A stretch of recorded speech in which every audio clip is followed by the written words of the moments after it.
এখন তো আমাদের কাছে ইনফরমেশন অ্যাভেলেবেল, তাই না? এখন তো আমরা নিউট্রিশন ফ্যাক্ট সম্পর্কে জানি, কোন খাবার ভালো কোন খাবার খারাপ, এটা নিজে থেকেই জানতে পারি। এটা নট নেসেসারি যে আমার আরেকজনের কাছ থেকে জানতে হবে বা আরেকজনের কাছ থেকে জানতে না। তুমি তুমি নিজেকে প্রশ্ন করো, তুমি কি 3 লিটার পানি খাও সারাদিনে? খাও না। তুমি কি বাদাম ভিজাও? 5টা বাদাম যদি খাও সেটা কি তুমি খাও? তুমি খাও না।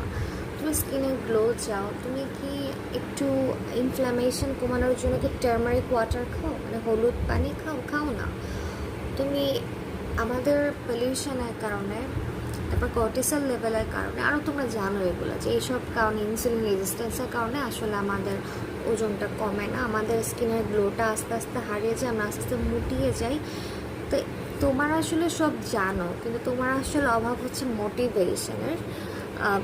তুমি মোটিভেশন পাও না ওজনটা কমানোর, ঠিক আছে? তুমি সকালে উঠে একটু লেবু পানি খেতে পারো, যদি তোমার লেবু পানিতে গ্যাস থাকে তুমি একটু আদা মিক্স করে খাও, বাট খাও। মানে লেবু পানি তো তুমি জানো যে লিভারের জন্য কত ভালো, তুমি খাচ্ছ না। তারপর অনেকে পিসিওএস থাকে, তারা কিভাবে সাদা চাল খায় বা সাদা রুটি খায়, মানে এটা তো এখন সবাই জানে যে কি খাওয়া উচিত কি খাওয়া উচিত না।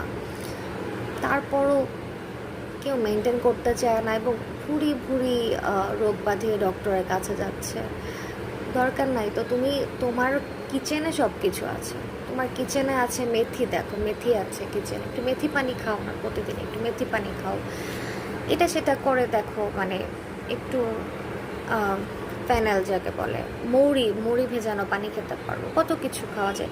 আর সব থেকে ইম্পর্টেন্ট হচ্ছে মানে পানি খাওয়া। তারপর হচ্ছে একটু সারাক্ষণ ঘরে বসে থাকতে থাকতে, বিশেষ করে অনেক মহিলা আছে ঘরেই থাকেন, ঠিক আছে, আবার যারা অফিসে যান তারা শুধু অফিসেই যান, কিন্তু এই যে মাঝখানে একটা সময় থাকে যে সানবেদিংয়ের জন্য, মানে সূর্যের আলোতে আর কি থাকা, মানে রোদ পোহানো যেটাকে বলে।